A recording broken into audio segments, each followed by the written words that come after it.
Hey, it's Amal, and in this video, I will show you how to turn solitude into your biggest strength so you can create a strong connection with yourself and become your best friend.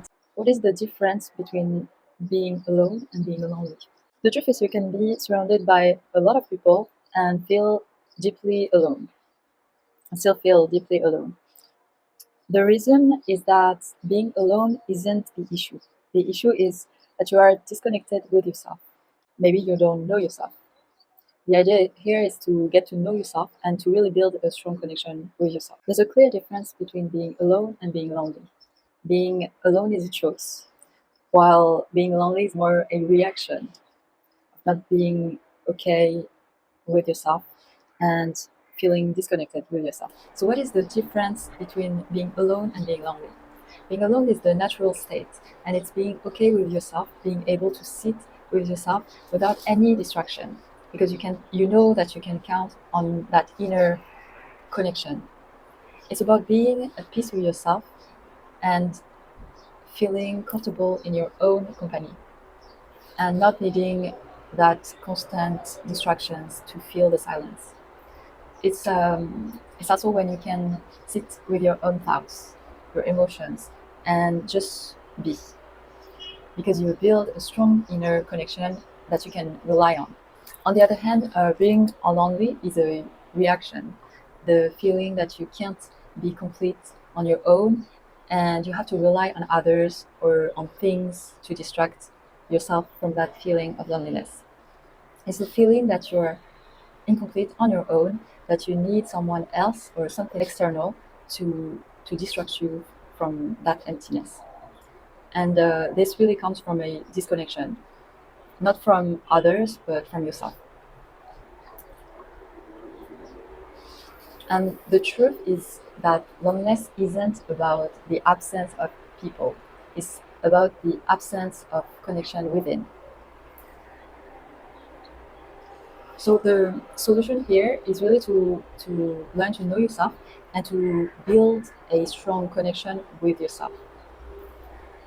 Most people fear being alone because they never learned how to enjoy their own company. So just some few questions. Can you sit with yourself without distraction, or do you need something to do as soon as you are alone?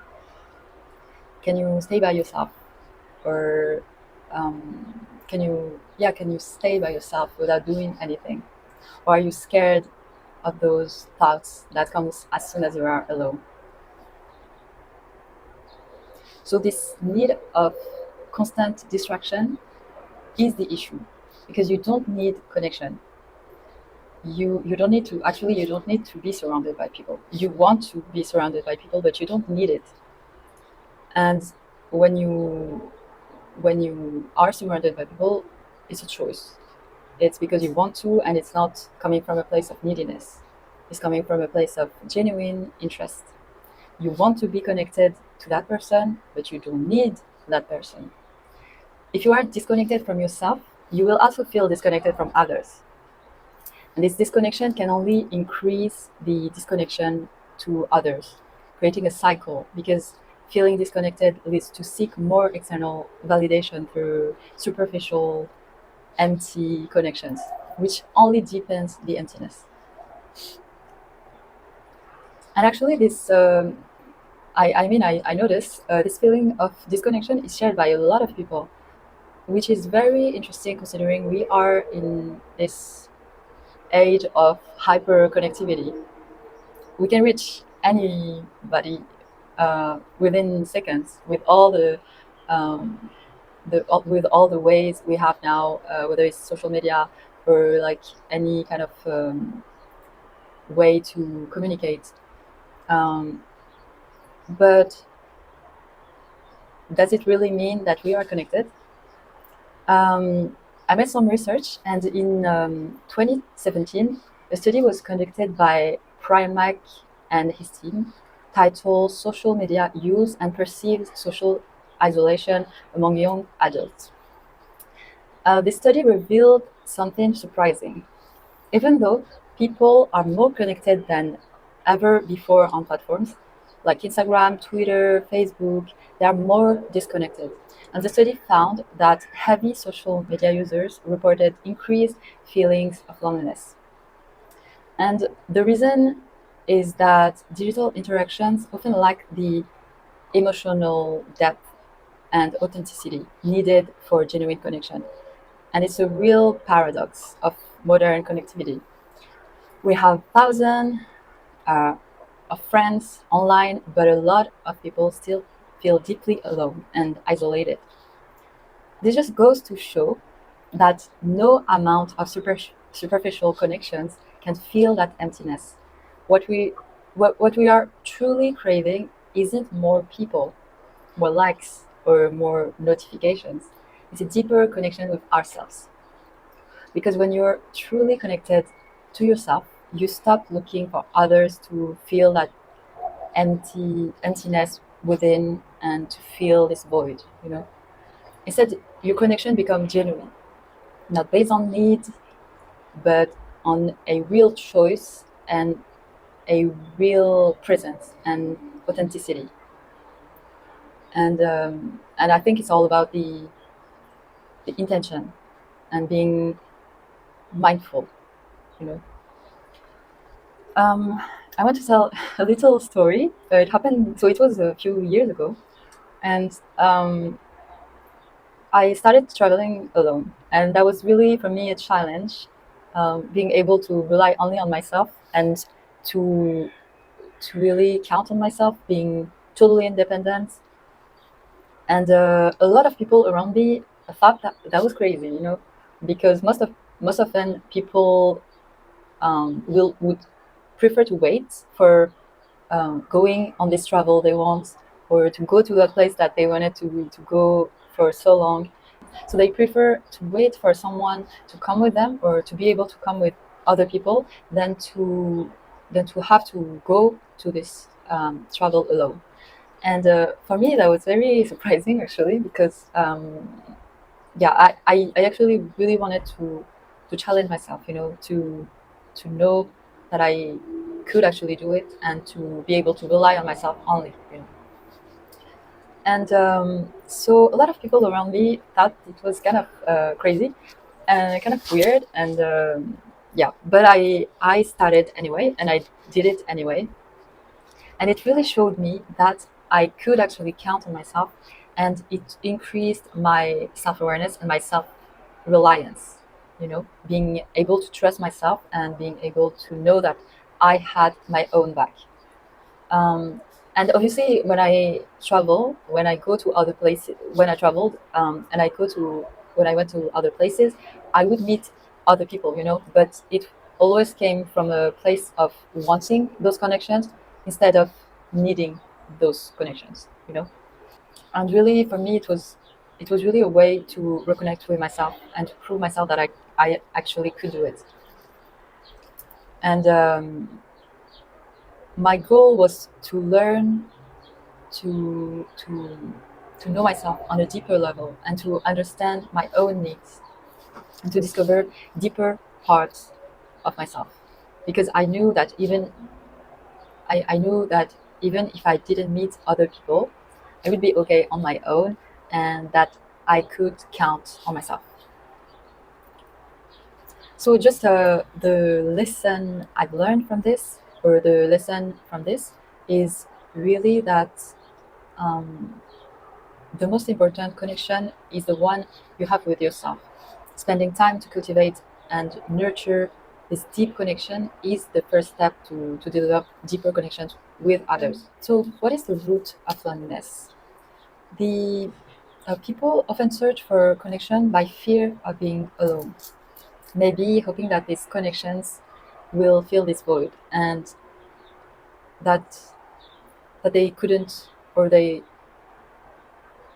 don't feel able to feel by themselves. But the truth is, no amount of friendships or relationships will fill this void. Only you can. And this starts by reconnecting with yourself deeply. You will never find someone to complete you, because that completion is only dependent of yourself. Your self-awareness and self-reliance is what truly matter. To start to build this connection with yourself, um, it starts with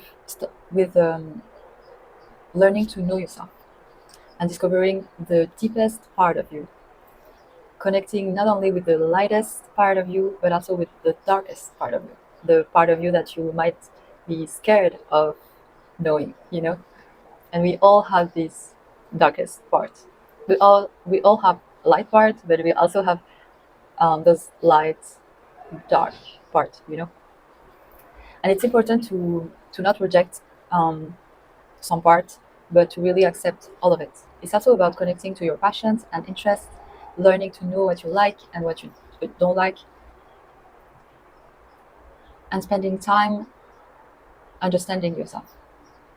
This starts with self awareness, self compassion, and discovering and cultivating your own passions and spending quality time with yourself.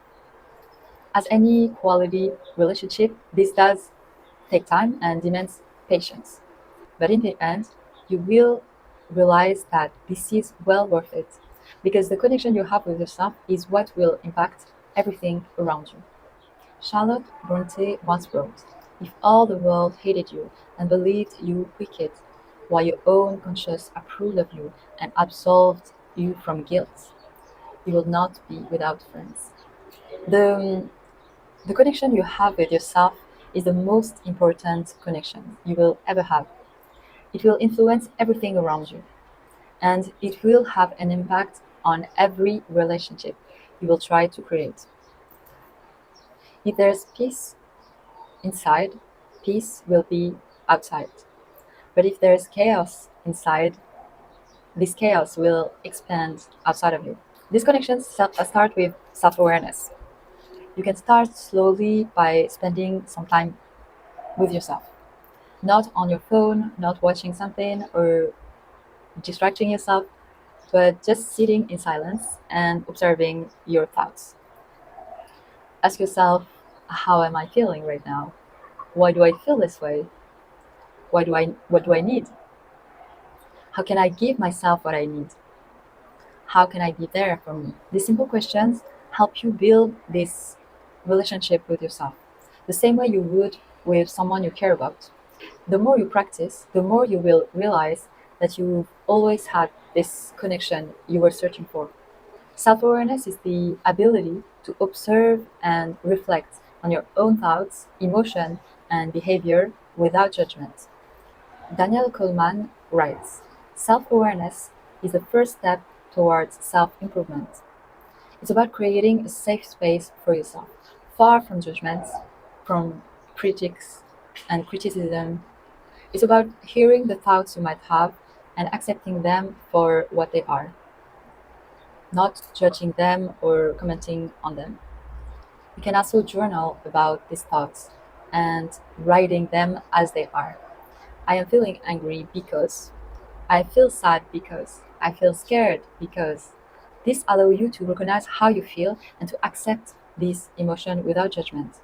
It also creates more trust with yourself, knowing that you will have your back no matter what you feel and no matter what happens in life. That sense of inner support is one of the most powerful gifts you can give yourself. Our inner dialogue shapes the relationship we have with ourselves. If that conversation is filled with fear or anger, we end up becoming our own worst enemy. But when our dialogue is full of compassion and empathy, we become our own best friend. In 2020, a study by Brown and his team, titled Self Compassion and Loneliness in College Students, found that higher self compassion was linked to lower levels of loneliness. This shows that by strengthening our connection with ourselves, we can significantly reduce the feelings of loneliness, even if nothing changes in our external world. So, how do you talk to yourself? Is it a voice of fear, a voice full of anger, of resentment, or is it a compassionate, empathetic voice that reaches out to understand rather than blame? Connecting with that voice inside your head and having a conversation with it will help you to reconnect with yourself and build a deeper relationship with who you are. If you hear criticism, ask yourself, why am I talking to myself this way? Is this how I would talk to someone I love? Then you can ask yourself also, how would I talk to someone that I love? And slowly you can change this voice from a voice of criticism to a voice of kindness and empowerment. You can tell that voice, hey, I know you're afraid. I know you're angry, but I'm here with you. I want to reconnect with you. Can we try? Simply trying to reconnect with this voice will help you to release any inner fear you might have. It will allow you to understand this voice and begin to build a genuine friendship with yourself. The next step is to start discovering what you enjoy, beginning with your passion and hobbies. Maybe you have a hint of these passions. You can try some of it and see if you like it, or maybe you don't. And if you maybe you don't have a passion or hobbies, and if you don't have one yet, that's actually really nice, because it also means that you have the opportunity to discover one. So you can try different activities and see what resonates with you. You can try everything, whether it's drawing, dancing, cooking, sewing, sports, any kind of sports, um, and try activities and discover what you love doing. Because when you're immersed in what you love, loneliness fades. And it will also allow you to free yourself from any external pressure, because you are doing this for yourself and no one else. You slowly create this safe space just for you. And it's also a safe space you can come back to anytime you feel disconnected. You know that you can come back to that space, because it's a safe space where you can express yourself freely and without judgment. It's not about achievements or doing it perfectly. It's about reconnecting with yourself and with something that brings you joy in the silence of your own company.